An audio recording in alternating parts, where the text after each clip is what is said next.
નમસ્કાર, હું છું આશિષ દરજી. તમે જોઈ રહ્યા છો એસએમએ ન્યૂઝ. જોઈએ આજના સમાચાર. લાઠીના હીરાના ગામના તળાવ પાસે પશુ ચરાવવા ગયેલા 2 માસૂમ બાળકોની તળાવના પાણીમાંથી લાશ મળી આવી. અમરેલી જિલ્લાના લાઠી તાલુકાના હીરાના ગામમાં પશુ ચરાવવા ગયેલા 2 પિતરાઈ ભાઈઓના તળાવના પાણીમાં ડૂબી જતા મોત નીપજતા પરિવારમાં શોકનો માહોલ છવાયો છે. બંનેના મૃતદેહોને પીએમ માટે ખસેડી વધુ તપાસ હાથ ધરવામાં આવી છે. જામજોધપુરના સત્તાપર ગામે જુગાર રમતી 3 મહિલા સહિત 9 શખ્સો ઝડપાયા. રૂપિયા 15.90 લાખનો મુદ્દામાલ જપ્ત કરવામાં આવ્યો. જામજોધપુરના સત્તાપર ગામે પોલીસે જુગારના અખાડા પર ત્રાટકી 3 મહિલા સહિત 9 શખ્સને ઝડપી લીધા હતા અને સ્થળ પરથી રૂપિયા 15.90 લાખનો માતબર મુદ્દામાલ કબજે કર્યો હતો. જે દરમિયાન વાડીનો માલિક અને જુગારના અખાડાનો સંચાલક બંને હાજર નહીં મળી આવતા તેની શોધખોળ હાથ ધરવામાં આવી હતી.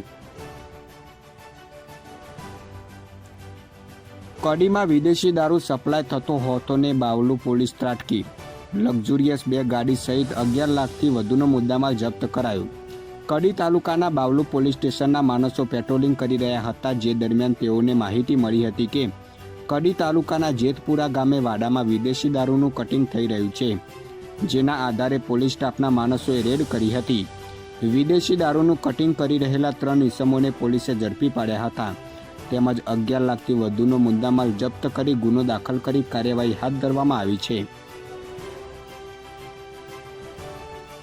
ચાણસ્માની સગીરાને પોતે કુંવારો હોવાનું કહી અપહરણ કરી દુષ્કર્મ આચરનાર યુવાનને કોર્ટે 20 વર્ષની સખ્ત કેદ અને 67,000નો દંડ ફટકાર્યો. ચાણસ્મા પંથકની એક સગીરાને લગ્નની લાલચ આપી પોતે પરિણીત હોવાની હકીકત છુપાવીને તેનું અપહરણ કર્યું હતું.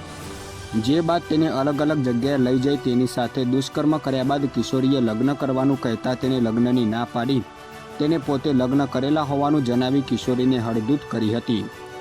જેને પગલે આરોપી વિજયકુમાર મથુરજી ઠાકોરને પાટણની સ્પેશિયલ પોક્સો કોર્ટના જજ સુનિલકુમાર એમ ટાકેએ મુખ્ય સજા તરીકે પોક્સો એક્ટમાં 20 વર્ષની સખ્ત કેદની સજા ફટકારી હતી. તેમજ અલગ અલગ કલમોમાં અલગ અલગ સજા ફટકારવાની સાથે કુલ રૂપિયા 67,000નો દંડ ફટકાર્યો હતો. આ દંડની રકમમાંથી રૂપિયા 50,000નું વળતર દુષ્કર્મ પીડિતાને ચૂકવવાનો આદેશ આપ્યો હતો. વધુ સમાચાર માટે જોતા રહો એસએમએ ન્યૂઝ.